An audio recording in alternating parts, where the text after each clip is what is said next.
It's crazy to think about, but Slender the 8 Pages is 10 years old now. The Slenderman himself is older than that. As many of you know, he first appeared in a Photoshop contest on the Something Awful forums back in 2009. I consider the Slenderman to be sort of a piece of modern-day folklore. It's remarkable how these few photographs that were posted online became internet history. But in this fast-moving world, now people seem to rarely talk about this once famous creature. My introduction to the myth, like many, was through the video game Slender the 8 Pages. It was created in 2012 by Parsec Productions and became a viral hit, particularly on YouTube.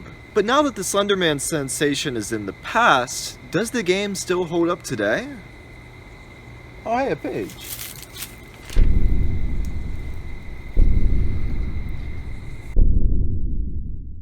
If you aren't familiar with Slender, the objective of the game is incredibly simple.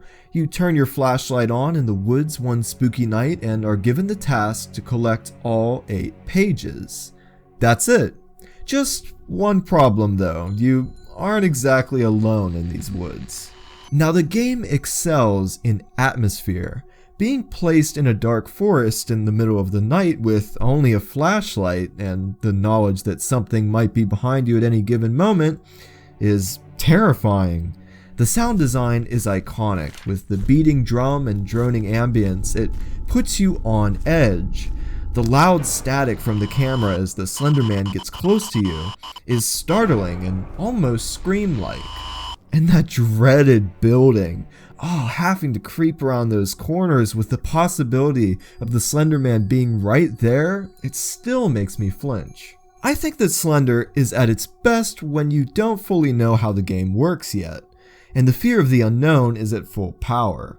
Plus, it's also important to factor in the fact that many of us first experienced this game when we were younger, and thus it was a lot scarier to us back then. I remember I was 11 years old when this game came out.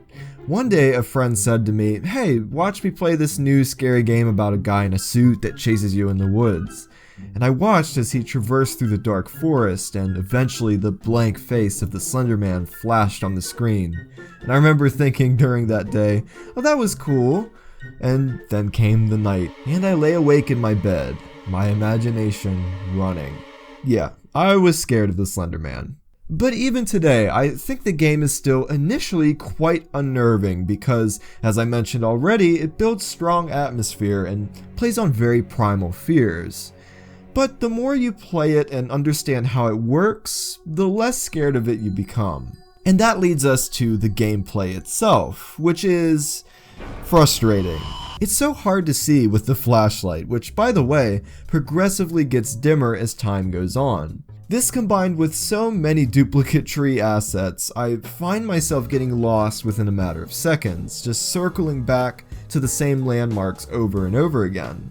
It wasn't until playing the daytime mode, which is unlocked after collecting all 8 pages, or just by going into the code and tweaking it a little bit, then I started to get a real feel of the map, and I actually was enjoying finding all the pages while avoiding the Slenderman.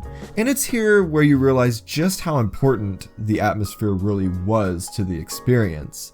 With these brighter visuals, if I mute the audio and add some silly music, it's a whole different game.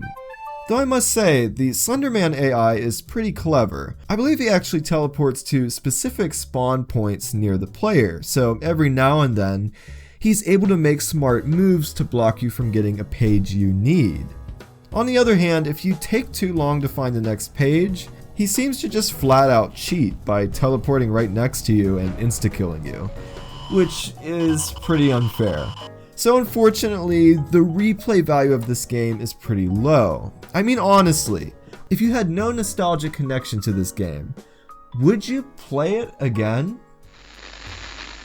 In closing, as a horror game experience, the gameplay of Slender does not hold up. But its simplistic approach to creating a tense atmosphere, I think, is still strong. And though the game is very simple, and yeah, it has its flaws, the reason why it's remembered is because of the spark it created in the YouTube community, the rumors and stories that it spawned, and of course the inspiration for the many scary games after it. And with that, thank you all so much for watching.